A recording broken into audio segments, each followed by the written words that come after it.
નમસ્કાર મિત્રો, હું છું doctor Nihal Sisodia, consultant laparoscopic and laser surgeon at sigma surgical hospital, Nava Naroda, Ahmedabad. તો આજે આપણે વાત કરીશું સૌથી સામાન્ય ગણાતા પરંતુ સૌથી વધારે અવગણાતા રોગ વિશે, જેને કહેવાય છે હર્નિયા. જો સમયસર ટ્રીટમેન્ટ ના લેવામાં આવે તો હર્નિયા ઘણીવાર ગંભીર રૂપ પણ ધારણ કરી શકે છે. તો હર્નિયા એટલે શું? જ્યારે આપણા શરીરના અંદરના અંગો, ખાસ કરીને આંતરડા, જ્યારે પણ પેટની નબળી દિવાલમાંથી બહાર આવવા લાગે છે ત્યારે એને હર્નિયા કહેતા હોય છે. શરૂઆતમાં લક્ષણો સામાન્ય લાગતા હોય છે, પરંતુ જો તેને ઇગ્નોર કરવામાં આવે તો એ સર્જરી સુધી પણ લઈ જઈ શકે છે.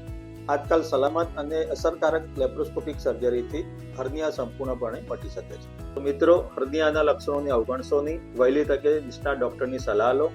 યાદ રાખો, સમયસર સારવાર એ જ શ્રેષ્ઠ ઉપચાર છે.